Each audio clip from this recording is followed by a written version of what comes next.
75 grand for a Toyota pickup truck? How did you let this happen? It's not me. This is Toyota's new Tundra Capstone, and it's the Lexus of pickups. No, it's the Longhorn Lexus. Oh, okay.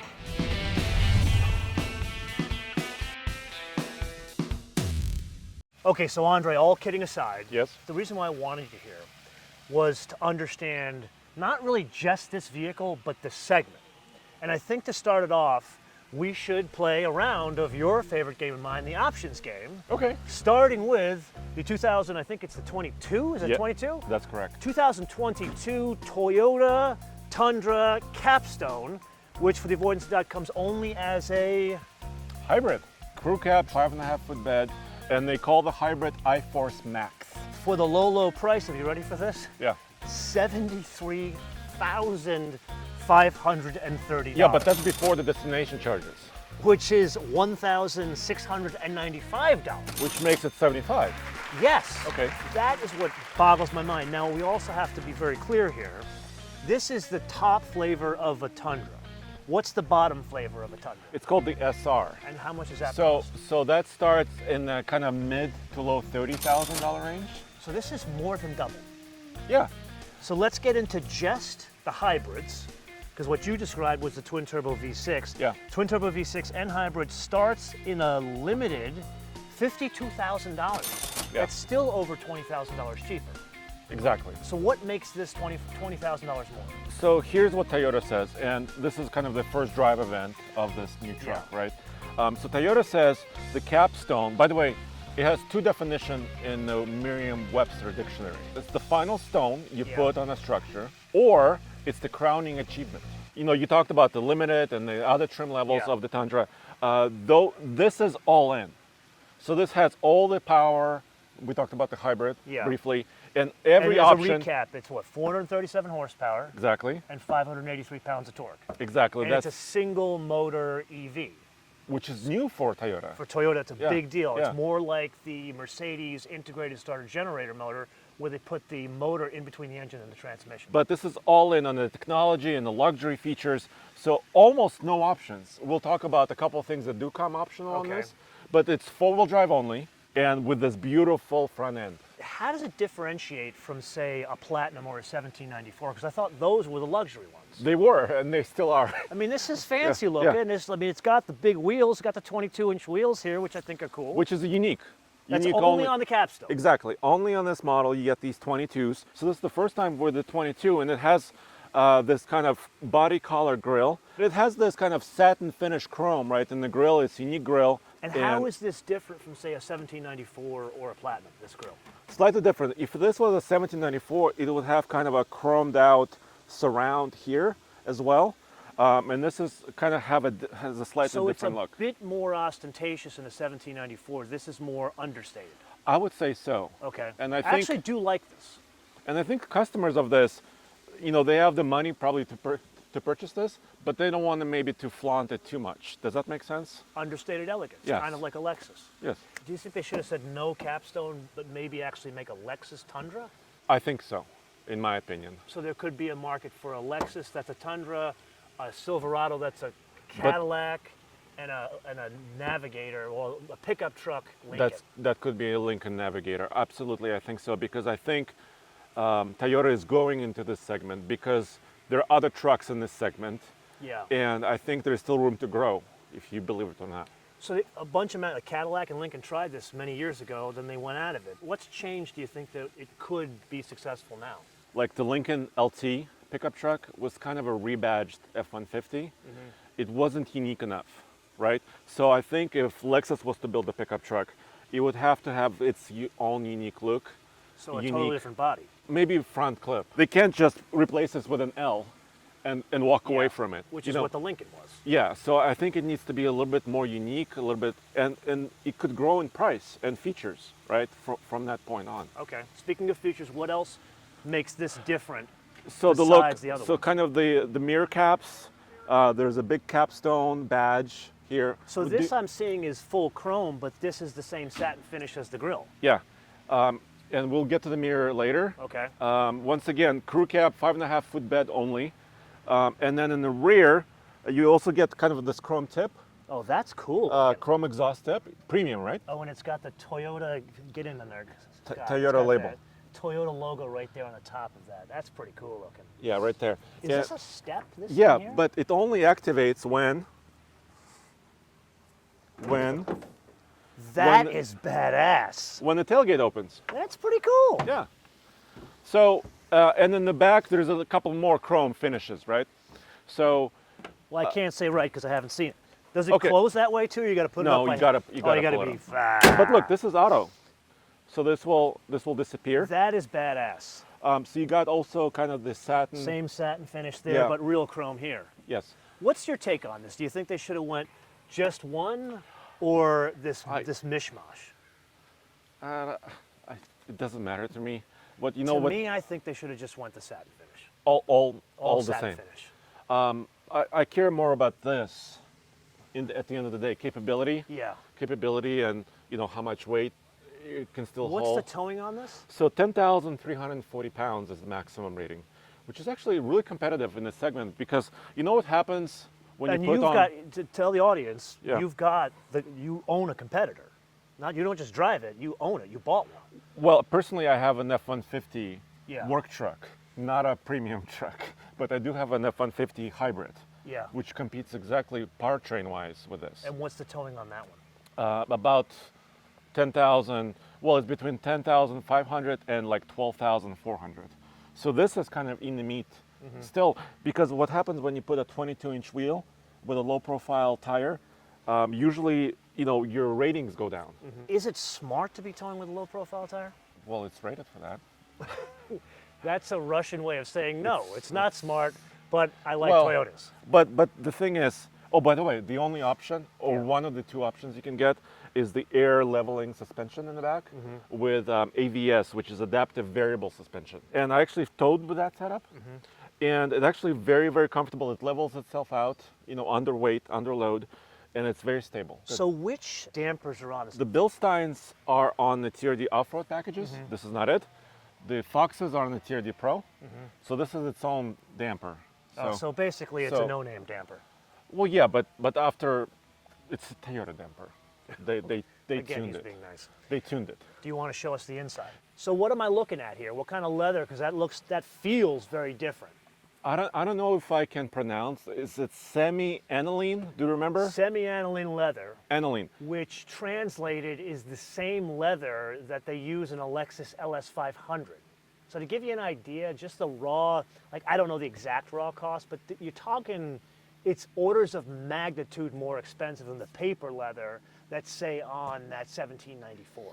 Yeah, and you can kind of feel it too. I mean, you really have to see this truck in person. And it has this, I'm a big fan of what they've done here because you got a little bit, a dark leather, you got the white, you got the walnut wood on the console and then the door panels. I'm a fan of this. Are you? I am. I don't necessarily think the white will be a good choice moving forward, especially in a truck that, yeah, it's a Longhorn Lexus. It's probably going to go to fancy restaurants more. It's going to go to Tumbleweed Ranch and Nathan's Crack. Right. But even people using it for recreation, I think will get the white seats dirty. But look, if your jeans are a little bit dirty, they're on the black portion That's of it. true. It's a good point. That's a very good point. No doubt about it. So they kind of thought a little bit about it, but I think I see this truck only as like towing a premium, like a boat, like an expensive boat, recreational or stuff. yeah, recreation, like maybe a horse trailer. You think a horse trailer, huh? I think so. I don't see this at the Dutton Ranch. I really don't. No, like a Kentucky Derby or something. Okay. Do you think it was, actually, then let's step back. Is the market big enough now where people need this kind of stuff in a pickup truck? I wouldn't describe it in those terms. I think what pickup trucks are becoming even more and more, Yeah. they're day-to-day family vehicles, Yeah. right? Because I guess you can afford multiple vehicles if you can afford this truck. Also, let's say you own a business and you want to have clients in your vehicle and you still want a pickup truck. This is where I see the truck like this. What's the segment looking like at this very high end of the pickup truck? Great question, because Ford has been here for a while. Yeah. They have the F-150 Limited. So the Limited truck is their top of the line. In Toyota language, Limited is a mid-grade, right? In Ford language, Limited is their top of the line truck with every feature, including massaging seats. Does this have the massaging No, it seats? does not. Wow. So Toyota, maybe you should add that. They should. It Here. does have an adjustable thigh support here, from what I'm noticing, which the TRD Off-Road didn't have. My guess is the mechanism is the same from the LS500. It literally, the shape of the seat even looks similar. Which some of the other seats on the new Tundra are kind of Yeah. not super comfortable for me because I've got kind of longer legs. Yeah. And so I love that. Does the Ram have it? Currently, no. The Grand Wagoneer just came out, Yeah. which is based on the Ram Yeah. 200 truck, and that has massage. So I can see where they're maybe going in the future. This is just my take. This is not a statement from Ram. This is just a statement from Andre's pit. No, okay, thank you. You're referring It's a to little our bit behind the scenes. yeah, on behind the Tumbleweed scene Ranch. tumbleweed range. But GMC Denali, Yeah. they now have the new Ultimate trim, which actually starts at $80,000 level. So there is More room, than this? Yes, so there is still room to grow. GMC now offers massage. So you see where it's going. It's going to nicer interiors. It's going to just more premium features, panoramic roofs, heads-up displays. Your honest opinion, What? is the $80,000, which is GMC, the Ultimate? Denali, yeah. The Denali, is that more capable than this? Is it worth the $5 grand more because it's more capable, or it's just GMC's premium? I think there would be similar capability.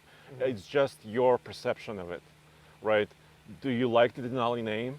I think that's what the customers might be deciding. We're at 75 and 80 grand for a pickup truck. My interpretation is they're putting these models out. I mean, yeah, there's value to them if someone wants a fancy truck, but they're putting them out because they can. Because there seems to be price elasticity for people that want to spend this kind of money. Is it because people are moving up in the pickup truck world, or people are coming out of fancy SUVs, or the world's changed in something else? They're coming out of other vehicles, maybe sedans, And going to pickup trucks? maybe. Wow. I mean, that's my take on it. The big SUVs, there's still room for those. If you look at the SUV market like the Yukon, the Tahoes, even the Sequoia, that market is growing. Referring to the Sequoia for a bit, that never, I always thought that was the also-ran. I never thought of Sequoias. When people would come to me and say, hey, I need a full-size SUV, my only answer was Tahoe and Yukon. Maybe if someone's a Ford person, I'd say get an Expedition. Right. Do you see the Sequoia now being more competitive with the Tahoes and the Yukons? See, the Sequoia, the reason why it wasn't as popular is because it was a low volume vehicle. So now maybe they can expand it and offer it. I was just talking with Mike Swears, the chief engineer, who you've spoken to as well. He said originally the vehicle wasn't a definitive product. It wasn't going to come back. But he sold the Toyota Council on it by making it more of a brother vehicles, more exchange of parts. Like the whole front clip, basically B pillar forward, is effectively the same, where it wasn't the case before. Right. So he basically sold it on, I'm going to spend less money Reuse it, yeah. redeveloping the car. Yeah. It kind of makes sense. Like if you look at like an Expedition or an F-150 Super Duty, Yeah. they share like a lot of components too. You Yeah. know, power plants, dash materials, maybe some seats, etc., Okay. etc. Where do you see this segment going? Because you and I are standing here on January 25th of 2022. I don't know about you, but I'm seeing $4.50 in gas prices. We're seeing massive inflation. And yeah, this segment has grown. Full-size pickups as well as full-size SUVs.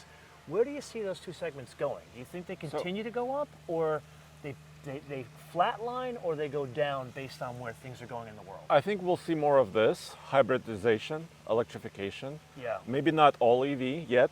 Maybe in a couple years. We've seen some, entries from Chevrolet, for example, the electric EV Yeah. Silverado. So I think we'll see a little bit more of that because the fuel is getting more expensive. So this gets about 21 mpg combined, which is better than the previous Tundras by far. Yes. And how does that compare to your personal F-150 It's hybrid? less.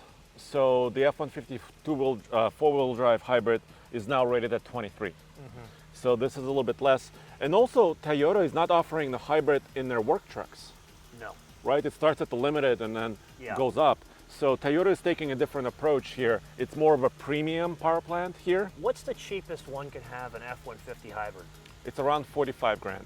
Oh, it's a big difference. This Versus minimum's 52. Yeah, huge. So Ford has a different tack on this. Ford is the volume, right? Yeah. Volume seller, Yeah. F-150, F-Series, work trucks matter a little bit more to them, I guess that's fair to say, Yeah. because they're a big volume player. So different philosophies. Okay, there you have it from the man who is the official expert of pickup trucks, both at TFL Truck as well as now MotoManTV. Thank you. So what do we want to learn from the audience? Because I want to turn this around to the audience and get some insight. Because I think we discussed a lot of things here. I think with the audience, what you might be thinking is what you mentioned, is that everything is getting more expensive. Yes. And that's true. And maybe I was sounding like I am a proponent of getting things more expensive, but He's just trying to raise the values of old classic Russian cars, for which he now owns two. yeah, so I have a Buhanka van, Yes, which I've driven. UAZ, and now a Volga, I'm very excited for this. so a Gas 21. But no, I own personally a work truck. I mentioned that already, Yes. right? So I'm not proponent of $80,000 vehicles, but I think there's market for it. So let us know, do you want to see more semi-autonomous, autonomous systems in these types of vehicles, in these trucks? And do they see the market growing or falling Exactly. apart? And I'm going to add one more thing. For those that are actually going to write a check for something like this, whether it be a Tundra, an F-150, Sequoia, or a Tahoe, have your plans changed with the change in the economy over the past, say, 6 months or a year? I'd be really interested to hear that. Let us know in the comments below or via our social media, MotoManTV, all one word, MotoManTV, all one word, Facebook, Twitter, and Instagram. And where can they find you?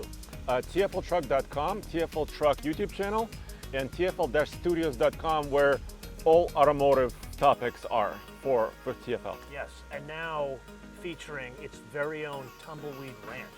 Exactly. We recently purchased a ranch in Colorado. We're going to be Little developing ranch. I mean, think about 22 acres.